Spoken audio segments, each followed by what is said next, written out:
नमस्कार विद्यार्थियों, आज मैं आपको 9वीं कक्षा का 5वां अध्याय अतीत के पत्र का शेष भाग पढ़ाने वाली हूँ। अभी तक हमने इस पत्र में देखा कि स्वामी विवेकानंद जी आखिर क्यों आश्रम से 1 साल बाहर रह गए, वाई में रहे और उन्होंने वहाँ से मामा फड़के को पत्र भी लिखा और उनका ऐसा मानना है कि उनका जन्म ही आश्रम के लिए हुआ। और इसके साथ ही साथ हमने यह भी देखा कि वह आश्रम से दूर वाई में रहकर उन्होंने किन शास्त्रों का अध्ययन किया। और अब हम देखेंगे कि किस लोभ के कारण अर्थात किस लालच के कारण वह आश्रम से 1 वर्ष वाई में आखिर क्यों रह गए। तो आइए हम प्रारंभ करते हैं। जिस लोभ के खातिर मैं इतने दिनों आश्रम से बाहर रहा, मेरा वह लोभ उनका कार्य मैं नीचे लिखे अनुसार है। यहाँ पे स्वामी विवेकानंद जी हमें क्रम अनुसार बताएंगे कि आखिर वह वाई में किस वजह से 1 वर्ष रुक गए। स्वास्थ्य सुधार के निमित्त पहले तो मैंने 10-12 मील घूमना शुरू किया। बाद में 6 से 8 सेर अनाज पीसना चालू किया। उन्होंने बताया कि उन्होंने अपने स्वास्थ्य सुधार के लिए निवृत्ति अर्थात लिए उन्होंने अपने स्वास्थ्य सुधार के लिए 10-12 मील पैदल चलना चालू किया और इसके साथ ही साथ उन्होंने अनाज पीसना चालू किया। अनाज पीसना वह 6 से 8 सेर पीसते थे। सेर अर्थात पाव। आज 300 सूर्य नमस्कार और घूमना यह मेरा व्यायाम है। और इसके साथ ही साथ घूमने और अनाज पीसने के साथ ही साथ उन्होंने 300 सूर्य नमस्कार भी किए और इसके साथ व्यायाम भी, और इसी से मेरा स्वास्थ्य ठीक हो गया, ऐसा उनका मानना है। आहार के विषय में पहले 6 महीने तक तो नमक खाया, बाद में उसे छोड़ दिया। मसाले वगैरह बिल्कुल नहीं खाए और आजन्म नमक मसाले न खाने का व्रत लिया। यहाँ पे वो स्वामी विवेकानंद जी बताते हैं कि उन्होंने पहले 6 महीने तक बिना नमक के भोजन किया।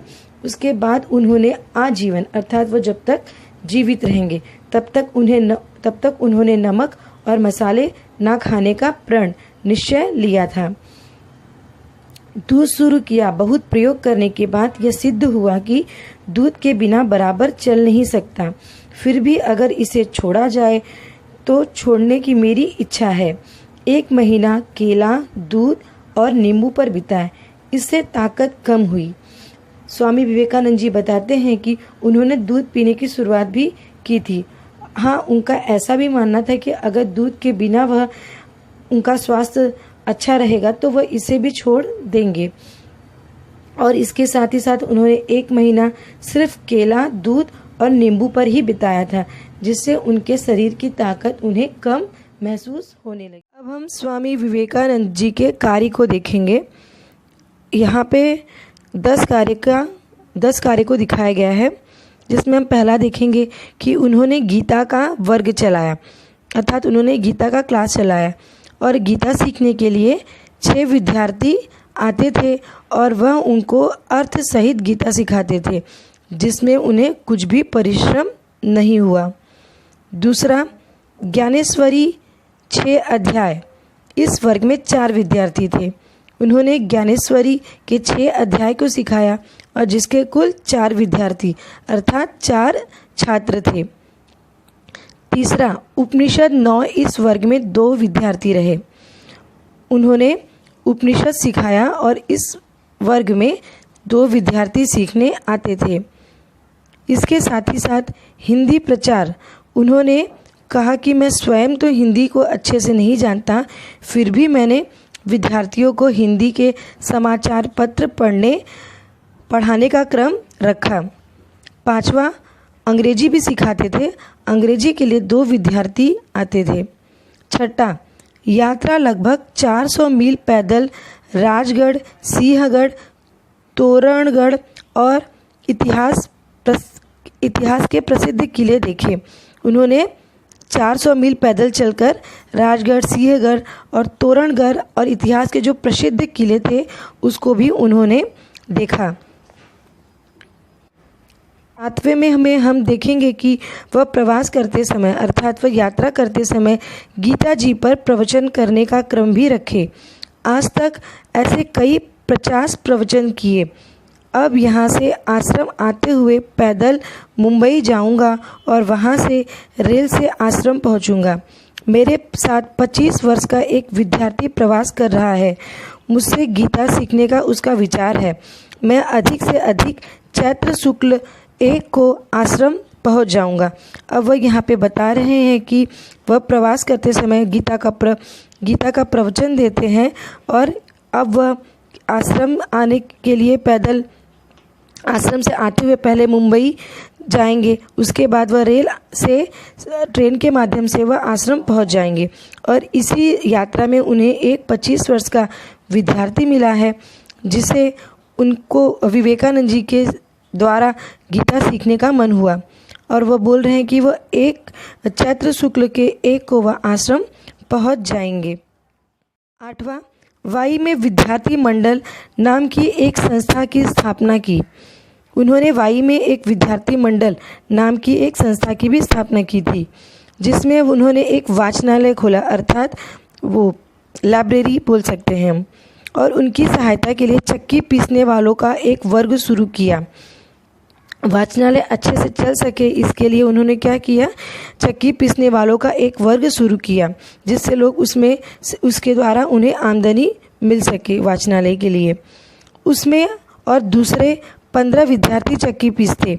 जो मशीन की चक्की पर पिसवाने ले जाता उनका काम हम 1 पैसे में 2 सेर हिसाब से करते और ये पैसे वाचनालय को देते। पैसे वाले के लड़के भी इस वर्ग में शामिल हुए थे। यह वर्ग कोई 2 मास चला और वाचनालय में 400 पुस्तकें इकट्ठे हो गई।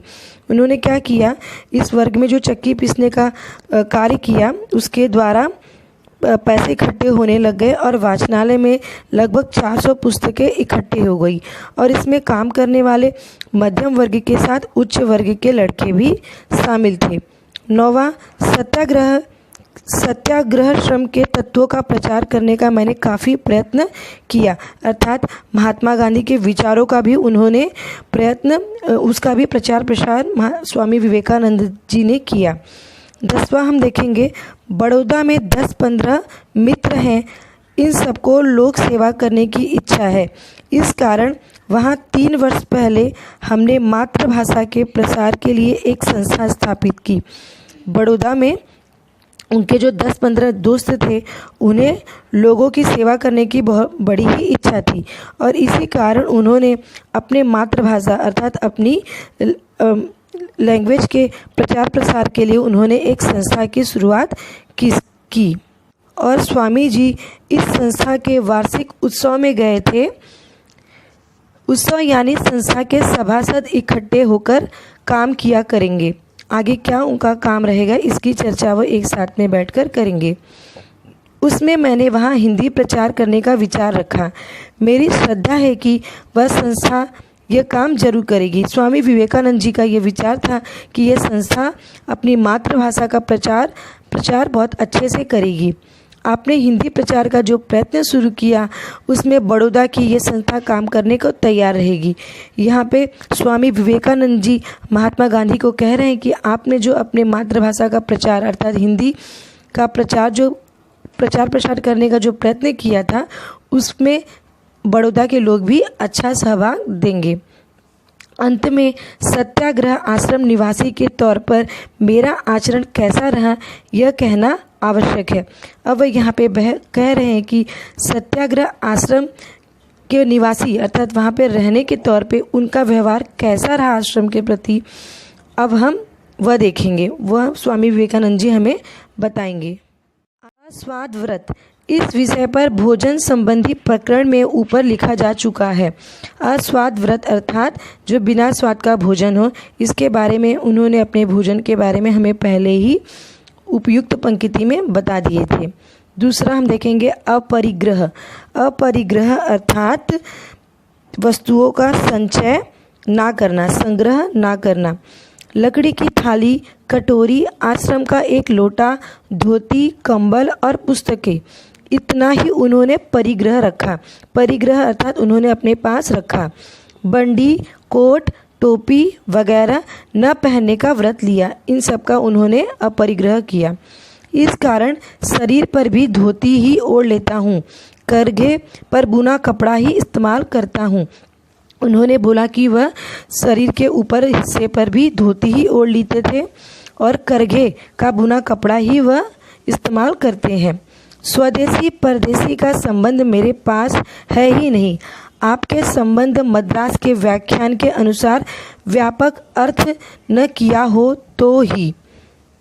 उन्होंने स्वदेशी परदेशी का संबंध मेरे पास है ही नहीं, ऐसा उन्होंने बोला है। सत्य, अहिंसा, ब्रह्मचर्य, इन व्रतों का परिपालन अपनी जानकारी में मैंने ठीक ठाक किया है, ऐसा मेरा विश्वास है। उन्होंने हमेशा सत्य बोलो, अहिंसा के मार्ग पे चलो, अर्थात किसी को तकलीफ मत दो। ब्रह्मचर्य का पालन उन्होंने आजीवन लेने का व्रत किया, मैंने आपको पहले ही बता दिया। इन सारी व्रतों का पालन उन्होंने बहुत ही अच्छे से किया है, ऐसा उनका विश्वास है। बस क्या कहूँ, स्वामी विवेकानंद जी कहते हैं कि जब भी वह सपना देखते हैं उनके मन में एक ही विचार आता है कि क्या ईश्वर मेरी सेवा लेना चाहता है।